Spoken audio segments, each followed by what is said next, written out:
నగరంలోని Sridevi charitable trust ఆధ్వర్యంలో ఏర్పాటు చేసిన చలివేంద్రాన్ని విశాఖ సిపి శంకబ్రత బాగ్చి ప్రారంభించారు.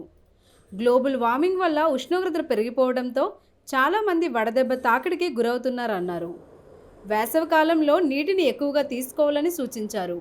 నీటి ప్రాముఖ్యత గురించి సిపి వివరించారు.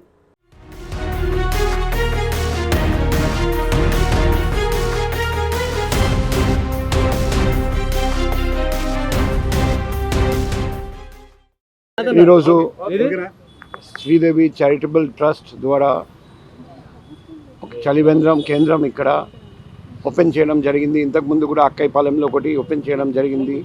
మజ్జిగ తర్వాత సబ్జా వాటర్ ఇవన్నీ కూడా ఉచితంగా పంపిణీ చేయడం జరుగుతుంది. మనం అందరం గుర్తుపెట్టుకోవాలి, ఈరోజు గ్లోబల్ వార్మింగ్ వలన మన నగరంలో, మన రాష్ట్రంలో, మన దేశంలో, ప్రపంచంలో కూడా వేసవి కాలంలో ఆ టెంపరేచర్ బాగా పెరిగిపోతూనే ఉన్నాయి. హీట్ వేవ్ వస్తుంది, దానివల్ల heat cramp, heat exhaustion, heat strokes ఇవన్నీ జరుగుతున్నాయి. ప్రపంచంలో కొన్ని దేశాల్లో ఆల్రెడీ నీటి యుద్ధం మొదలైంది. మంచినీళ్ళు లేక చాలామంది ప్రజలు చాలా ఇబ్బంది పడుతున్నారు.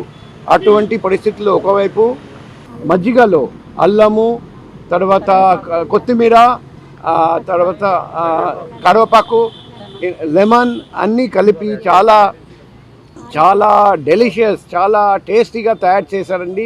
అదే మాదిరిగా సబ్జా వాటర్లో కూడా సబ్జా, నిమ్మకాయ రసం, తర్వాత షుగర్ కలిపి మంచిగా తయారు చేశారండి.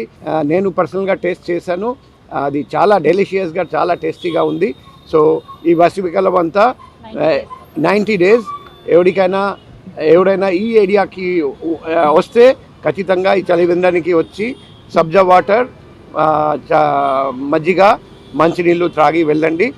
ఈ సందర్భంగా శ్రీదేవి చారిటబుల్ ట్రస్ట్కి హృదయపూర్వక మనస్ఫూర్తిగా ధన్యవాదాలు, కృతజ్ఞతలు, అభినందనలు తెలియజేస్తున్నాం.